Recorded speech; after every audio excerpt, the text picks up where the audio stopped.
Build professional skills this semester with Adobe Creative Cloud and create standout work both in and out of the classroom. Save big on professional creativity tools. Students get 65% off Adobe Creative Cloud, including Photoshop, Illustrator, Premiere Pro, Acrobat Pro, and 20+ creative apps. No matter what project you're working on, Adobe Creative Cloud apps can help you take it to the next level. Visit adobe.com/student to learn more. This episode is brought to you by Netflix. 3 couples, 4 vacations, a lot to unpack. Watch The 4 Seasons, a new series starring comedy favorites Tina Fey, Steve Carell, Will Forte, Coleman Domingo, and more in a hilarious and heartfelt love letter to long-term relationships. Based on the original Alan Alda film. Watch The 4 Seasons, May 1st, only on Netflix.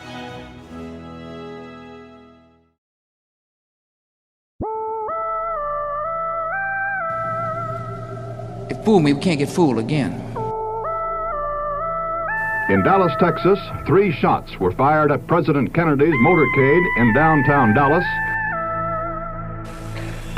December 7th, 1941, a date which will live in infamy. You don't know what you're talking about, do you, sir? Because people have got to know whether or not their president's a crook. Well, I'm not a crook. I've earned everything I've got. If you don't like what we tell you to believe in, we'll kill you. All right, kids. Listen. Don't listen to this podcast. Don't listen to this. If you're not of age. What's of age? 18. So 16? 18. We're a bunch of dudes, and we're going to say some really bad words.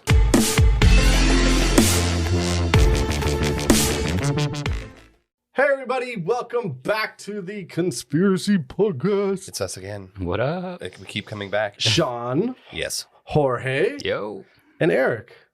So this is a mini episode. And what we're doing with mini mysteries are we're taking strange stories, mysteries, conspiracies that don't necessarily require a 2-hour episode. Yeah, like there's not a lot of content behind it, so it's a little it's just small. But they're cool stories, and so they give us a chance to tell those cool stories that are small.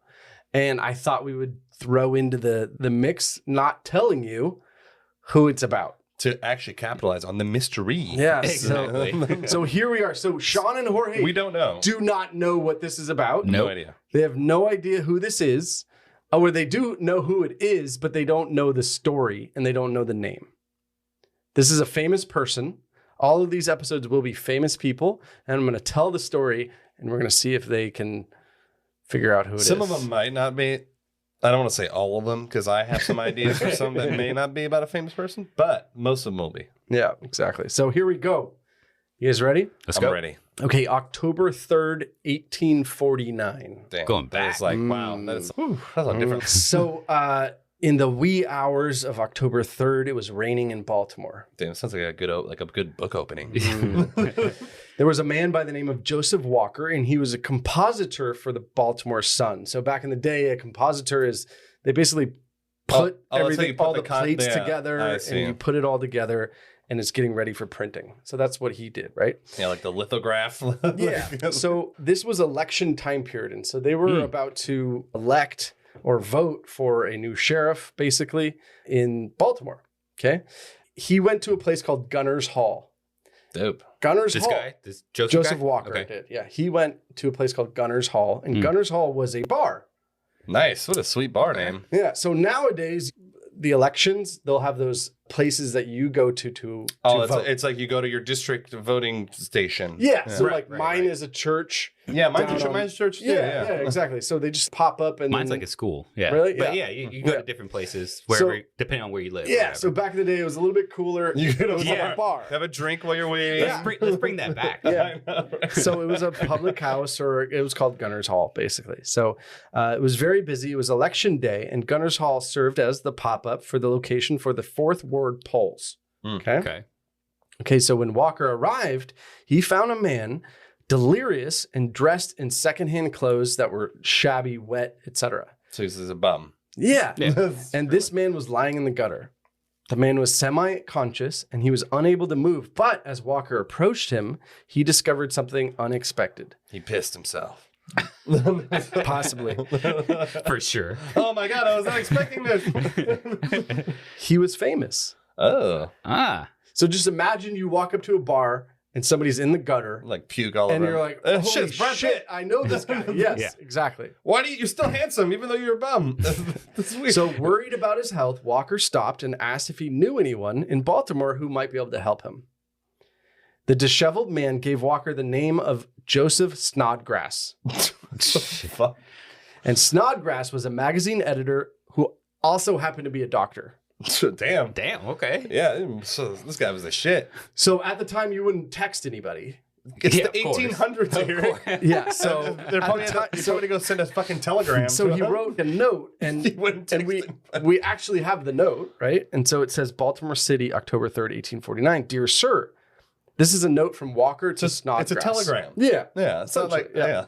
No, it's just a note. It's not a telegram. It actually is just a note. Oh, they have to get like a note runner to like run I don't know how he got. Actually, we should look that up. But so it says, Dear sir, there's a gentleman, rather the worse for the wear, at Ryan's 4th Ward polls, who goes under the blank name, who appears in great distress. And he says he is acquainted with you. He is in need of immediate assistance.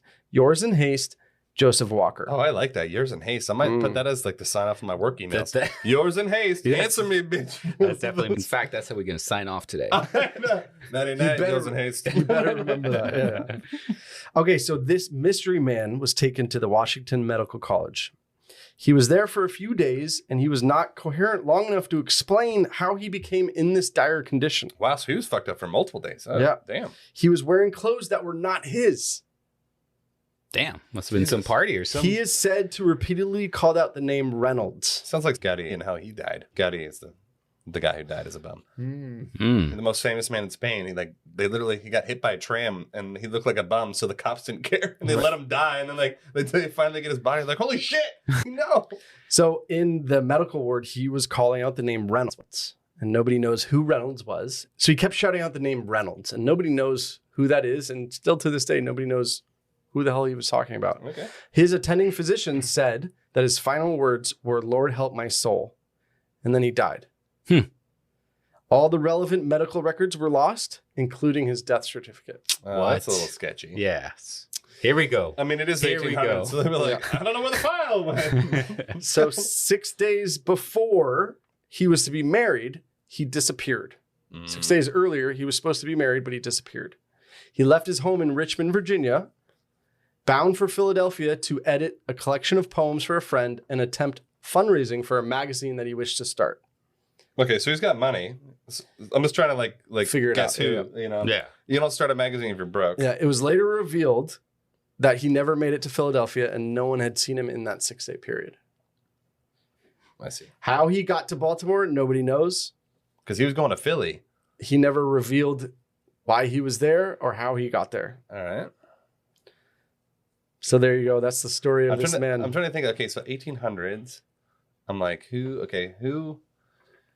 And we don't really have a lot of info to go on. Can you tell us like what he did for work? He was a writer. Okay, he's a writer.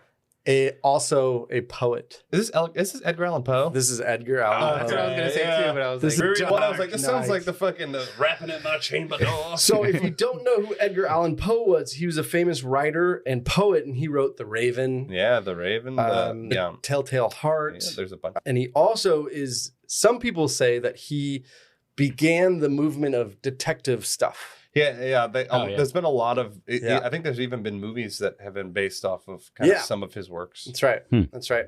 Anyway, so that is the story of Edgar Allan Poe, and he.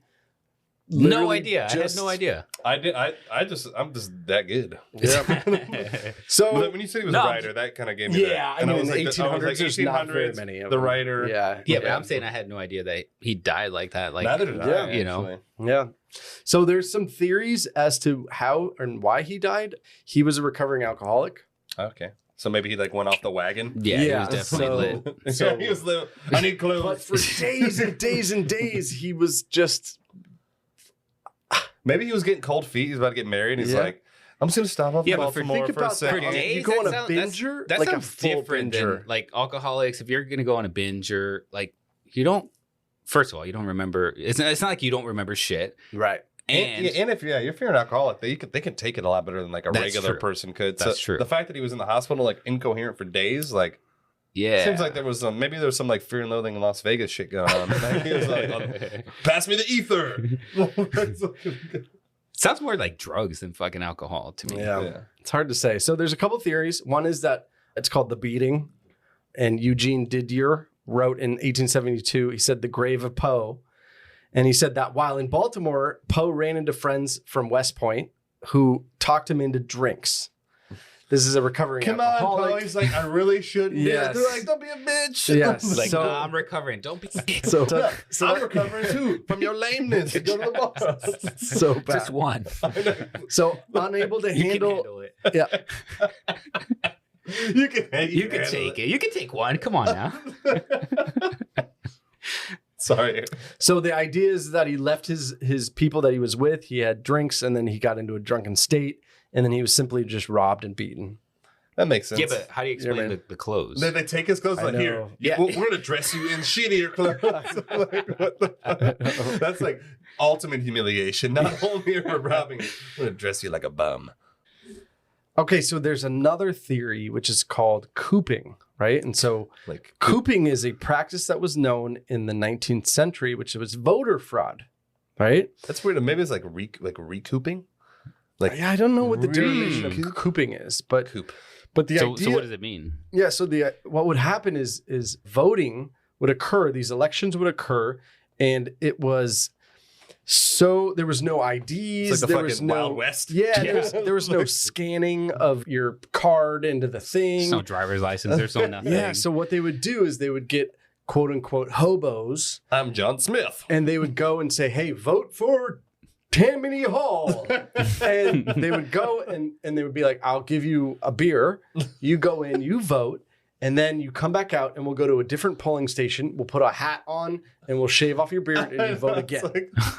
We'll give you another beer. Couple mints and then we'll give you some more liquor. So the more extreme cooping was when they would literally kidnap groups of drunks and then they would force them to vote under different identities. Well, the funny thing is, like, how do you kidnap a person and make them, you go in there with a gun to their back and fucking vote for them now? You just got to offer them a little booze. But they wouldn't be really kidnapping. It'd just be it's like not really kidnapping. bribing.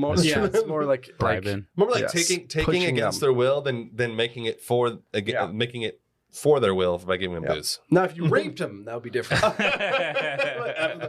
So thanks for the take off your pants. Anyways, that's how bad. Yeah, that's how bad voter fraud was then. Was that they would take that? So that theory is actually one of the more famous ones about him because he had a different. That explains the different clothes. Yeah. The clothes. I think the clothes being different actually validates that. Yeah, exactly. So, and in addition, some of them were given awards like booze. Oh yeah, you know what I mean? Like the carrot. Yeah. And so if you were, I don't know if I would call it an award, but yes. Yeah. Well, if you were, let's say we'll vote for booze. Let's say you were the recruiter for this endeavor. You'd be like, I'm going to start at the bar. I'm going to start at the bar, and I'm going to talk these homies into it. And a good place to start is the voting center that is a bar. Yes. Honestly, yes. That's so true. Yes. So that's one theory. Another theory is that he simply just succumbed to alcoholism. Yeah. I mean, you know what I mean? Sure. That's a logical. But that played a part. Obviously, he was hammered. But maybe he I guess he pissed his own clothes and it's like, fuck, I got some other bum clothes and then he cooped another bum and then took his clothes. I mean, it was raining. It's like a coop within a coop, like fucking Inception style. Inception coop. I'm 3 coops deep. A coop within a coop. That's a theory. That's a theory. I'm behind that theory. Yeah. A coop within a coop. So Snodgrass, you remember Snodgrass? He's the guy the letter was sent to. How could I forget? It is a rad name. My name, my firstborn, was Snodgrass. At least the middle name. Yeah. He says that he essentially just succumbed to alcoholism. I mean, yeah, I think that's a believable thing for us. He's his homie, and he's like, yeah, bro, like I've had to deal with this drunk asshole for years. Yeah, yeah. I mean, if you're an alcoholic and you haven't drank for many, many years, and then all of a sudden you go super hard, yeah, your body cannot take it. You can't take it, and so he ends up in a gutter, pissing himself, and somehow he winds up with some different clothes. Which, by the way, maybe they were his clothes. I don't know. Or maybe they were his clothes in the first place. Maybe he found them. Yeah. Maybe he was wearing those clothes. Yeah, maybe they're his fucking bum clothes. Yeah, like if I died and like a stranger's like, that's not his clothes. It's like, you're like, how do you know? Yeah. That's good. But yeah, he's on like a 6-day bender. Yeah. Like, maybe it's like, that's the best he could do. Exactly. So maybe that doesn't hold water. Famous, but the whole clothes thing. Yeah, that's maybe true. That's just a false. Yeah. Or maybe we're adding that because he's famous. Yeah, but maybe he wasn't, maybe I don't know, maybe he was kind of rich, wealthy. Sure there's some, maybe he had some money, right? But he didn't really. Oh, he didn't. Exactly. So there you go. So maybe he was just famous for being famous. Like he wasn't actually rich. Yeah. It's like he was like Tupac. He only had 100K. No, he wasn't like horrible, but he was not. He wasn't the legend that he is now. No. You know what I mean? Right. No, because he was alive. Yeah, he was selling his work, but he was not.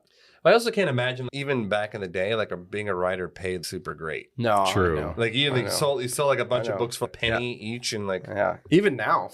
I know. And they gotta make it into a movie, and then like sell a franchise. Yeah, I mean, like not every book is Harry Potter. Even I can be a writer with ChatGPT now. I know.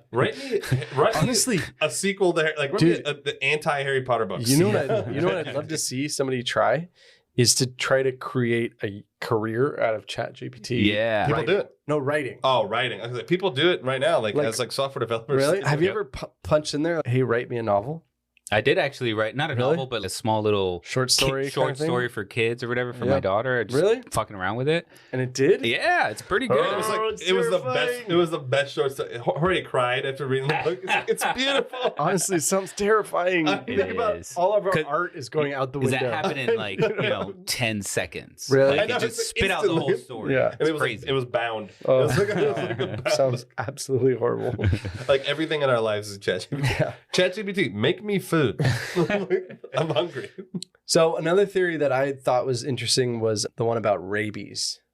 And that was that he was bitten and he got rabies somehow. So in 1996, a cardiologist named Michael Benitez, he was participating in a clinical conference where doctors were given patients, but they were not told their names.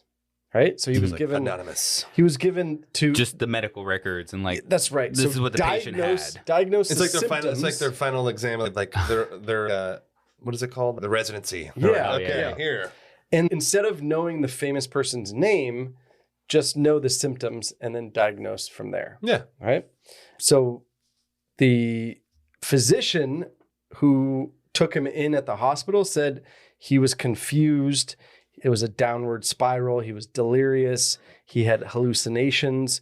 He had variations in pulse. And it was multiple days, shallow breathing, etc. Of which those doctors then said that it was an onset of rabies. I mean, then they found out it was Edgar Allan Poe. I mean, if you think about it, like you're in those slums, dude. That's how the Black Plague started. Fucking rats. That's true. And it's like, but did they say anything about that he had alcohol in his system too, or is it? We have no records of that. Remember, we don't even have a death certificate. We don't have. Oh, that's right. All the files were lost. It's so random. All we have are a couple notes from the attending physician at the hospital. So we're like slamming this guy for being a drunk and like he could not have been. He could have not have been. That's right. He could have been rabies. And I think that the physician cooped him. the acting physician. That's gonna be our new word. Yeah, it's I'm gonna be using cooped all the time. Yeah. So that's the story of Edgar Allan Poe. Crazy, huh? That is a crazy story. I was originally gonna go with like kind of a dual drunken stupor / coop action, voluntary cooping just to get more booze and maybe ran out of cash. Yeah. But now it's I kind of think he was just shit faced and like his body just went into shock. His body just rejected it and he was on a multiple day bender. He's wearing his because I'm just assuming those were his clothes. Also, remember it was raining. So maybe there was he took somebody's jacket. And he got a fever. Like, screw this. It's raining and exactly. And the jacket looked like a bum jacket or what? I don't know. Maybe you find it. Just like No. Okay, bum all over. So you're hammered. You're on day 5. Right. And you're just sweaty drunk. You're at a bar, and the bar says, "Get out." Your mouth is so dry. And you're so hammered, and you're like, it's pouring rain. You have nowhere to go. You grab a coat from the rack. And you're like, it's and mine. You go outside, and you fall asleep in the gutter. Just put it on like a little blanket. And so he's like, oh yeah, he's got somebody else's clothes. Yeah, someone offers you like one last little drip drop, a snap for a little votey vote, easy peasy. Yeah, that's what I think, man. I think he was an alcoholic and he just went down that road and went super hard, and his body couldn't handle it, and he ended up in the gutter and pissing himself. I actually do think it was also the West Point boys fucking peer pressured him into it. I think they were like, "Come on, stop being a little bitch." He's like, "No," he's like, "Come on, man, you're getting married. Just a little taste, just a taste." And then he's look, I'm just gonna have a sparkling water. I'll go with you. Then like spit a shot in his mouth, and he was like, it touched his lips. And he's, oh fuck it, I'm going in.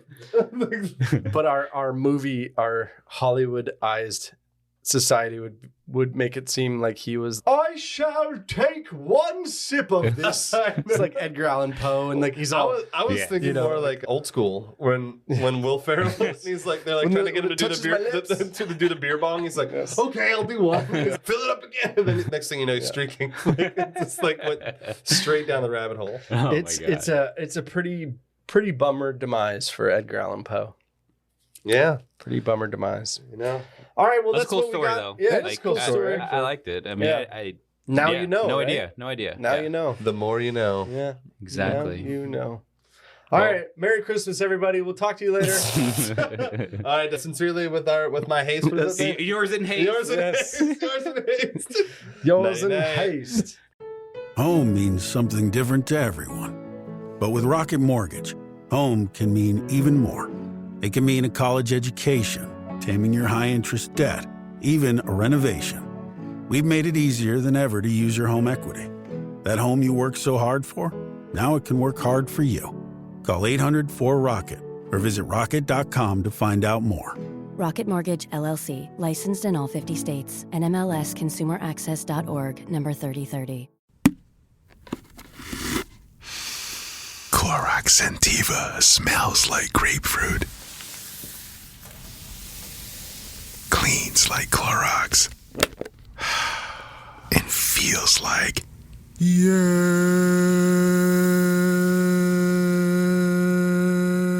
Okay, we could be here all day. Try Clorox Sentiva for a trusted clean with long-lasting freshness. Also available in lavender and coconut. Use as directed.